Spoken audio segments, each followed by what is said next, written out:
সেটার বিষয়ে আগ্রহ সৃষ্টি হবে, এটাই স্বাভাবিক। রমজানের মতো পবিত্র একটা ইবাদত, গুরুত্বপূর্ণ একটা আমল, এটা করতে গিয়ে কিছু কষ্ট সাধন করতে হবে। রমজানের রোজা আদায় করতে গিয়ে কিছু পরিশ্রম করতে হবে। এই যে কষ্ট সাধন, এই যে পরিশ্রম করার পরে বিনিময়টা কি আসবে, এটা রাসূল রমজানের আগে সাহাবীদের জানিয়ে দিতেন, যাতে করে সাহাবীরা, বিশ্ববাসীরা, মুসলমানরা এই আমল করতে উদ্বুদ্ধ হতেন।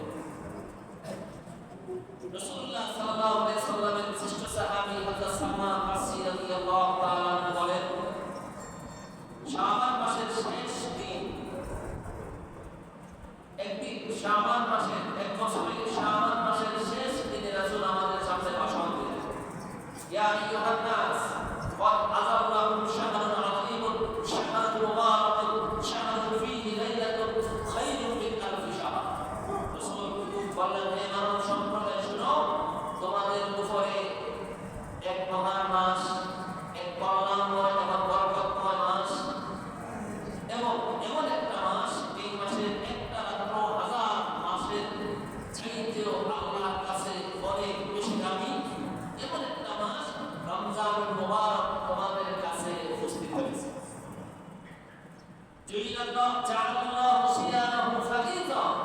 আল্লাহ তাআলা আমাদের রোজাগুলো তোমাদের উপর ফরজ করেছে। অকিয়াম আলাইহি তাতাওয়া, রাতের বেলা দাঁড়িয়ে তারাবি নামাজ সহ অন্যান্য ইবাদত তোমাদের উপরে নফল করেছেন, সুন্নাহ করে দিয়েছেন।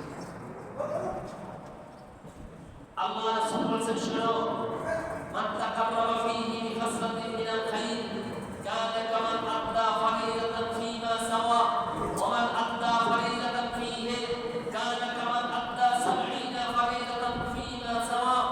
আল্লাহ রাসূল বলেছেন, যারা এই মাসে একটা নফল ইবাদত করবে রমজানের সম্মানার্থে, কোরআনের সম্মানার্থে, আল্লাহ তাআলা নফলকে সওয়াবের দিক দিয়া ফরজের সমতুল্য করে দিবেন। নফল ইবাদতে রমজানের সম্মানার্থে, কোরআনের সম্মানার্থে ইবাদত হবে নফল, সওয়াবের মর্যাদা দিবে ফরজের সমান। আর ওমান আদা ফরিদাতান ফীহি কানা কামান আদা 70 ফরিদাতান ফীমা সাওয়া। এই রমজানে একটা ফরজের ইবাদত করবে, অন্যান্য মাসে সে 70টা ফরজ ইবাদত করলে যেরকম সওয়াব হবে, রমজানের সম্মানার্থে, কোরআনের মর্যাদায় ফরজ ইবাদত করবে, একটা ফরজ আদায় করবে, আল্লাহ তাআলা রমজান এবং কোরআনের সম্মানার্থে তাকে 70টা ফরজের সওয়াব দান করবে। সুবহানাল্লাহ। রাসূল ভাষণ দিচ্ছেন, লাইলাতুল শাবান মাসের শেষ দিনে সালমান ফারসি বলে, শুনো, আল্লাহ রাসূল আরবি বলছে, শুনো, ওয়া হুয়া শাহরুস সামরি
নিসফুল মুমিন, এটা এমন মাস যেই মাসে আল্লাহ মুমিনের রিজিক বাড়ায়। মান ফাত্তারা ফিহি সাইমান, আল্লাহ রাসূল বলেছেন যে ব্যক্তি কোন রোজাদারকে ইফতার করাবেন কানা লাহু মাগফিরাতান লিযুনুবিহি, এটা তার গুনাহ মাফের জন্য যথেষ্ট হয়ে যায়। সুবহানাল্লাহ। রোজাদারকে ইফতার করাইলে গুনাহ মাফ হয়। অন্য এক হাদিসে আছে রোজাদারকে ইফতার করাইলে সমপরিমাণ রোজার সওয়াব পাওয়া যায়। রাসূল বলেন কানা লাহু মাগফিরাতান লিযুনুবি, গুনাহ মাফের কারণ হয়। ওয়া ইক্কা রাকাবাতিহি মিনান নার, এবং সে জাহান্নামের আগুন থেকে মুক্তি পাবে। ওয়া কানা লাহু মিসলা আজরিহি মিন গায়রি আন ইয়ানতাকিসা মিন আজরিহি শাই, এবং তিনি সারাদিন রোজা রেখে যে সওয়াব অর্জন করলেন, আপনি তাকে আল্লাহর সন্তুষ্টির জন্য যদি তাকে রোজাদারকে ইফতার করা, রোজাদারের সওয়াবের কোনো ঘাটতি হবে না। তারপরেও সমপরিমাণ একটা রোজার সওয়াব ইফতার করানোর কারণে আপনাকে আল্লাহ আপনার আমলনামায় সওয়াব দিয়ে দিয়েছেন। আল্লাহর খাজিনা এমন যেটা কখনো শেষ হয় না। আল্লাহ দিতে পারেন, চাইলে যা ইচ্ছা তাই দিতে পারেন। আল্লাহ খাজিনা, আল্লাহ দরবার কখনো শেষ হয় না। রাসূল বলেছেন, শোনো, সালমান ফারসি বলেন, এইভাবে যখন রাসূল ওয়াজ নসিহত করতেছিলেন, এমন অবস্থা আমরা বললাম আমাদের একটা অযোগ্যতা, আমাদের একটা ব্যর্থতা, একটা অপারগতা আমরা প্রকাশ করলাম। কি সেটা? কুলনা ইয়া রাসূলুল্লাহ লাইসা কুল্লুনা নাজিদু মা নুফাত্তিরু বিহি সাইম, নবীজি গো, সব রোজাদারদেরকে ইফতার করাইলে কত বড় সওয়াব আপনি বলছেন নবীজি, এমন সওয়াব অর্জন করার যোগ্যতা তো আমাদের সবার নাই। আপনি যে সওয়াবের কথা বলেন, গুনাহ মাফ হয়, জাহান্নাম থেকে বাঁচার কারণ হয়, সমপরিমাণ রোজার সওয়াব পাওয়া যায়। ইয়া রাসূলুল্লাহ লাইসা কুল্লুনা নাজিদু মা নুফাত্তিরু বিহি সাইম, রোজাদারকে ইফতার করানোর সামর্থ্য তো আমাদের নাই সবার। আমরা গরিব মানুষ, সব সাহাবী ভাইরা পাবে না, কিছু কিছু সাহাবী ভাইরা এই সওয়াব পাবে, আমরা তো সবাই এই সওয়াব পাবো। রাসূল বলেছেন, শোনো, যে আল্লাহ তাআলা ইউতিল্লাহু হাযা সওয়াব, এই সওয়াব আল্লাহ তাআলা কাকে দিবে? শোনো, মান ফাত্তারা সাইমান আলা মাযকাতি লাওয়াইন, যদি সামর্থ্যবান কোনো ব্যক্তি যদি এক দুধ পান করে, রোজাদারকে ইফতার করায়, তাহলে আল্লাহ তাআলা তাকে গুনাহ মাফ করে দিবে, জাহান্নাম থেকে মুক্তির কারণ হবে, এবং সমপরিমাণ একটা রোজার সওয়াব দান করে দিবে। এক চুমুক পানি খেতে, এক গ্লাস পানি কয়ভাবে দিয়ে খায়? 3 ভাগে দিয়ে খায়। 3 নিঃশ্বাসে পানি খাওয়া। আপনি যদি একবারে পানিগুলা খান, আপনার ফুসফুসে সমস্যা হবে, মেডিকেল সায়েন্স বলছে। এবং দাঁড়িয়ে পানি খাইলে একবার সরাসরি যখন ফুসফুসে এবং এখানে কিডনিতে, মূত্রথলিতে আঘাত করে, এটা প্রবলেম সৃষ্টি হয়, মেডিকেল সায়েন্স বলছে। তারা বলছে যে দাঁড়ায় কেন পানি খাইতে নিষেধ করছে। এটার উপরে একজন বিজ্ঞানী, একজন ডাক্তার গবেষণা করছে, আরেকজন ডাক্তার গবেষণা করছে কেন 3 নিঃশ্বাসে খাইতে হবে। মানুষের এই মুখ থেকে, নাক এবং মুখে দিয়ে অহরহ ভিতর থেকে জীবাণুগুলা বের হয়। বের হয়ে গেলে আপনি জীবাণুগুলা নিঃশ্বাসটা যদি আপনি গ্লাসে ছাড়েন, এটা আরো ভয়ঙ্কর বিষাক্ত হয়ে আবার আপনার পেটের দিকে যাবে। এই জন্য পানি পান করার সময় 3 চুমুকে খাওয়া, 3 টুকে পানি খাওয়া, এটা সুন্নতে রাসূল। শুধু সুন্নতে রাসূল নয়, বর্তমান মেডিকেল সায়েন্স তারা বলে যদি সুস্থ থাকতে চান দাঁড়ায় পানি খায়েন না, সুস্থ থাকতে যদি চান তাহলে 1 টোকে পানি খায়েন না, সুস্থ যদি থাকতে চান তাহলে পানির পাত্রে নিঃশ্বাস চালিয়ে দেন। এটা হাসি দেবে আলহামদুলিল্লাহ বলেন, এটা সুন্নাত। হাসি আসলে কি বলে? আলহামদুলিল্লাহ। যিনি হাসি দেন তিনি বলবেন আলহামদুলিল্লাহ। যদি আওয়াজ দিয়ে বলে, আশেপাশে মনে করেন আমাদের ইমাম সাহেব হাসি দিল, তিনি বলবেন আলহামদুলিল্লাহ, তখন আমরা যদি শুনি তিনি আলহামদুলিল্লাহ বলছেন, তখন আমরা বলবো ইয়ারহামুকাল্লাহ। এরপরে কত সুন্দর ব্যবস্থা, অর্থ পরে বলছি। এরপরে ইমাম সাহেব যখন শুনবে আমার জবাব দিয়ে আমি বলছি আলহামদুলিল্লাহ, তখন তিনি বলবেন ওয়ায়াহদিকুমুল্লাহ। এটা কেন আলহামদুলিল্লাহ কেন বলবেন? এটা এই বর্তমান জামানার ডাক্তাররা বলেছে যত মানুষ হাসি দেয়, হাসির সাথে মেডিকেল সায়েন্স বলছে 3000 রোগের জীবাণু এক হাসির সাথে বের হয়ে যায়। একটা হাসি দিলে 3000 রোগের জীবাণু একটা হাসির সাথে বের হয়ে যায়। এই জন্য আমরা রোগ করেছে হাসি যখন আসবে তখন আমি আল্লাহর শুকরিয়া আদায় করবো। কেন তোমার অসংখ্য রোগ থেকে বিনা চিকিৎসায় বিনা ওষুধে আমি আল্লাহ তোমাকে সুস্থ করে দেব। এরপর যখন আই আসে, আই আসে না, আই আসলে বাম হাত দিয়া এইভাবে মুখে হাত দিয়া তারপর আপনি খাই দিবেন। কেননা শয়তান আমার আপনার শত্রু, প্রকাশ্য শত্রু। আল্লাহ তাআলা বলেছেন ইন্না শাইতানা লাকুম আদুউন, শয়তান তোমাদের শত্রু। ফাত্তাখিযুহু আদুওয়া, তোমরা শয়তানদের শত্রু হিসেবেই মানো, শত্রু হিসেবেই গ্রহণ করো। এই সারাক্ষণ অপেক্ষায় তুমি কখন একটু না করো। যখন আমি আপনি না করি, রাসূল বলেছেন তোমরা বাম হাত দিয়া এটাকে ডাইকা হাত আইন চলবে আর হাত এভাবে দিয়ে রাখবে। যখন হাই করবে তখন একটা দোয়া পড়ে, কি দোয়া জানেন?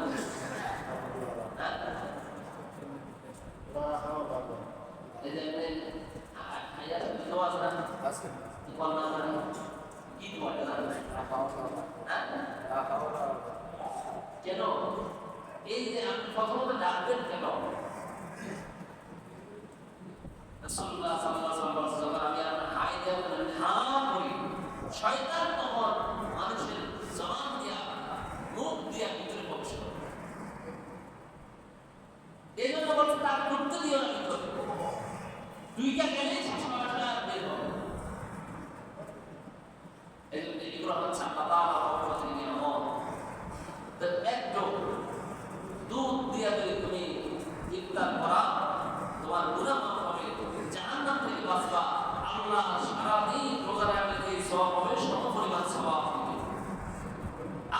তামরাতিন, তামারুন মানে একটা খেজুর, তামারুন মানে একটা খেজুর। আর তামরাতিন যখন বলা হয় তখন একটা খেজুরের কিছু অংশ, একটা খেজুর হচ্ছে তামারুন, তামারুন মানে একটা খেজুর। যদি তামরাতুন বলা হয় তাহলে এটা এর অর্থ হবে একটা খেজুরের কিছু অংশ। কিছু অংশ যেরকম 3 ভাগ করলে 1 ভাগ, অথবা 4 ভাগ করলে 1 ভাগ, অথবা 5 ভাগ করলে 1 ভাগ, অথবা 2 ভাগ করলে 1 ভাগ। যত ভাগ করেন এর একটা অংশকে তামরাতুন বলা হয়, খেজুরের একটা অংশ। তুমি যদি খেজুরের একটা অংশ দিয়েও কাউকে ইফতার করাও সামান, তোমাকে আল্লাহ মাফ করে দিবে, জাহান্নাম থেকে বাঁচার মুক্তির একটা রাস্তা সৃষ্টি হবে এবং একটা রোজার সমপরিমাণ সওয়াব তোমাকে দিবে। শোনো, এটাও যদি সম্ভব না হয়, আর সারাটা দিন বিদ্যমান কেউ যদি 1 গ্লাস পানি দিয়েও তার ইফতার করে শুধুমাত্র আল্লাহর সন্তুষ্ট করার জন্য এটা রোজা আছে। এখন অধিক মানুষ যাচ্ছে তার ইফতারের ব্যবস্থা নাই, বা আমার সাথে আজকে আমাদের সাসারে আমারও জায়গায় আমি যেদিকে আমি সাথে আমরা ইফতার করবো আল্লাহ সন্তুষ্টির জন্য। যদি 1 গ্লাস পানি দেওয়া ইফতার করানো হয় তাহলে সমপরিমাণ একটা রোজার সওয়াব আপনার আমলনামায় লাগবে। এটা হয় কথা আমরা এটা করি, এটা সারা পৃথিবীতে যে রোজাদারদেরকে ইফতার করা আপনারাও করেন, আমরাও করি। যদি আমাদের রয়েছে মানে আনুষ্ঠানিকভাবে দলবদ্ধভাবে করা হয়, যারা হজ করতে যায় তারা বলে যে, যারা সৌদিতে থাকে তারাও বলে থাকেন যে ইফতারের সময় খাবারের অভাব নাই, আরব কান্ট্রিগুলোতে মসজিদে খাবারের অভাব নাই। ওই যে আল্লাহ তাআলা রাসূল বলেছেন ওয়াশাহরুন ইউজালু ফীহি রিজকুল মুমিন, মুমিনের রিজিক আল্লাহ বাড়ায়া দেয়। যারা সৌদি থাকে, আমার 2টা ছোট ভাই সৌদি থাকে, তারা বলে এত খাবার আসে, যাইতে যাইতে খাবার দেওয়া হয় যে এগুলো শেষ করা যায় না, এত পরিমাণ ইফতার দেওয়া হয়। ওই রাসূল বলছে এমন এক মাস যেই মাসে